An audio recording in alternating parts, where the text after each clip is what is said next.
Okay, thank you everyone for coming, and thank you, Burak, for the introduction, and Khalil for your talk, which is in a number of ways related to mine. I will talk about, I will try to explain how I was going about understanding or answering the question, what is nature? And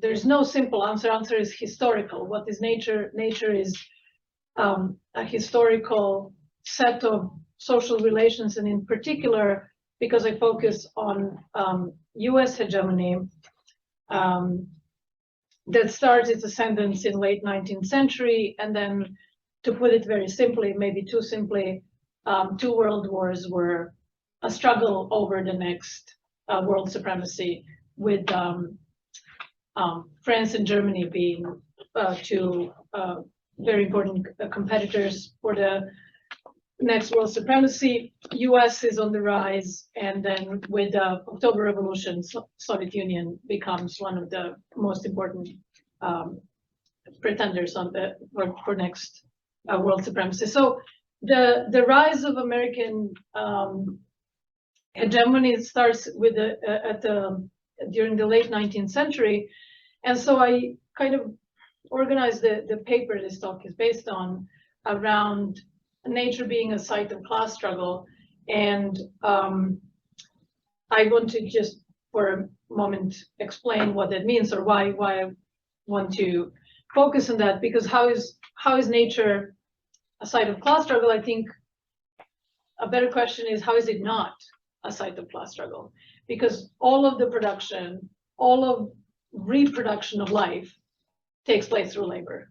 So the working class is the foundation of all of the production of life, and the class struggle, not only in more open ways as a class war, which I do trace throughout the history, like strikes and other forms of labor unrest, but class struggle as a condition of the working class. The working class is permanently in a class struggle. So being a working class means that the class is in antagonistic relation to capital and subordinated to capital. So that is what I mean in class struggle in a kind of ontological sense. So so I said that, okay, all of production, all reproduction of life, it takes place through labor, and it's also premised on actual living world. So there is no production that does not take place through the living world. There's no extraction of coal that is not part of the physical world, and extraction of energy. There is no food production. There's no steel smelting, which is not part of actual physical living world. So, but my topic is really to understand the trajectory from somewhat of a period pre-hegemonic period. So the US is emerging as one of most serious competitors for the world supremacy, late 19th century, early 20th century, which is when the US already established a very particular notion of nature. This is a period called Progressive Era, which was dominated by American conservationist movement. And what is important about American conservationist movement is that they were defining nature through a very specific set of discourses which were premised on racial supremacy, practice of eugenics, and anti-working class politics. I will explain in a second what that means. So the Progressive Era, late 19th century, is really a century of the rise of the monopoly capital. Why is that important? Is because the era of monopoly capital restructures production and labor and social relations in general. The reason for this is monopoly capital as greater and greater concentration of capital in fewer and fewer corporations, which then restructures the production, restructures the way the labor is controlled, and creates a new demand for ever expanding access to resources. So this is those famous 3 chapters in Rosa Luxemburg, those expansions, natural economies, introduction of commodity economies.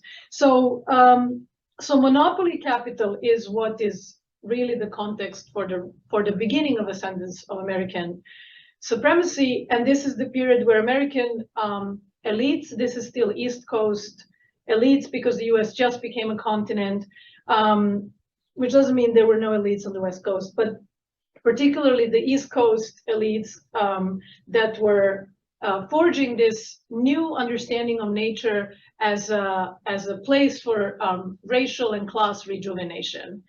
This practically took form in as a conservation and enclosures of areas. For example, first actually here in upstate New York in Adirondacks, enclosing areas and restricting access to the working classes, which was in practical terms dispossession, because the working classes up to that point used these areas as commons for hunting, collecting wood, and so on.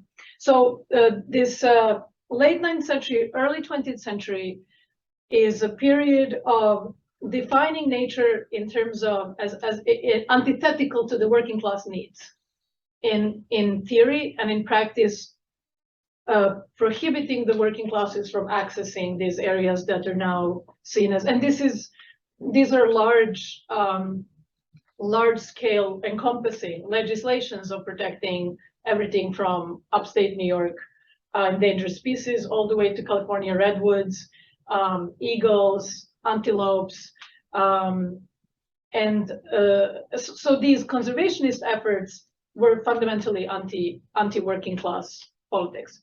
So early 20th century, the US experienced very high levels of immigration, in relation to which these politics were also shaped from 1917 with the October Revolution to 1924. Immigration was very, very severely restricted to the immigration to the US.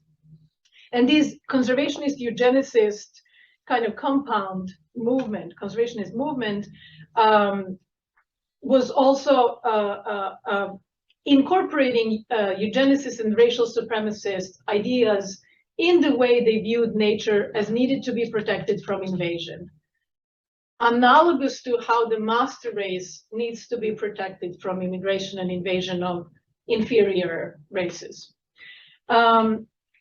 So this period also starts to be shaped through something that was newly formulated scientific management. Yeah, scientific racism, but scientific management as more, it was both. Yeah. Scientific management, which started to expand beyond just racial ideas to encompass a management of both what was seen as natural resources and labor. So this scientization or scientification was a new politics of managing social conflict. How can we manage labor unrest and general threat of social conflict? With the monopolization of capital, what this meant is that workplaces started becoming bigger and bigger congregations of labor, which means that larger and larger groups of workers could actually organize and launch strikes and other forms of labor conflict, which is what they did. So late 19th century had very high rates of worker strikes throughout infrastructure and extractive industries like coal, right, like railroads, up to this varied, it went up and down somewhat pre-Second World War, but 1945 was a year of highest labor unrest in US history, starting with Standard Oil workers. So a period of this rise of scientific management, how to manage social conflict through declaring that they need to be understood through natural laws or through laws of the scientific laws. Also so shaping these anti-labor politics as science. So one of the most prominent thinkers and philosophers and scientists at the time was Aldo Leopold, who's very beloved in the US, I know that, but his shaping of ecology and population ecology at the time particularly was very strongly premised on his anti-labor views and his racial supremacist beliefs. And this is not something that I had to work very hard to interpret. He explicitly says this, that his work, for example, Gay Management, one of his seminal works, Gay Management in Aldo Leopold refers to ruling class enclosures where the working classes will have restricted access. From this approach, we have concepts like carrying capacity and overpopulation, then that carried on to what is global environmental movement today. So creating anti-working class understanding of how the natural world should be cast as science. In Aldo Leopold, overpopulation originally referred to managing game population in enclosures specifically for the ruling classes' activity as hunting. This is where carrying capacity actually comes from. After Second World War, we have popularization of this discourse, which goes from anti-working class in American context to the international context, where the world population, humanity, which is another word for what we would call the international proletariat. The international proletariat is now seen as a threat to environment. And this is so after Second World War, this foundation of the global environmental movement that claims that humans are the major force for destroying environment comes originally from these anti-working class views that started before the Second World War. So as nature in the late 19th, early 20th century was kind of abode for racial, maintaining racial supremacy. After Second World War, nature becomes threatened by humanity, which is for elites a way not to use term working class and not to kind of fully give away what the threat is, until the Truman's development program, where there was a third kind of turn into understanding what nature is. Nature becomes a resource and a way for the new rising ruling class, industrialists, railroad owners, mine owners, and so on. So there was a new generation of ruling class that declared that resources belong to everyone, and resources, nature's resources is global, which in effect meant that we, American ruling class, can access resources everywhere. And so national or sovereign claims make no difference in terms of accessing resources. So this is the rise of American hegemony after peaking this kind of establishing American hegemony after Second World War was premised on defining nature as global and accessible to, in principle, to everyone, but of course accessible to the ruling classes, which own all of the production. And this is, Javier mentioned Iran, for example. Iran 1950 nationalizes its oil. In 1953, US overthrows most of the government, and in order to gain access to Iranian oil. So we can see this kind of interventions through development programs that were sort of bringing this new discourse of what nature is as a flexible and unlimited resource, but particularly in relation to the US interests as a world supremacy, and the working class, presence of the working class in this discourse is actually removed. There is no mention of the international proletariat once the US redefined nature as global resource. I think maybe I can stop here, and then maybe there will be questions for, yeah, okay, thank you.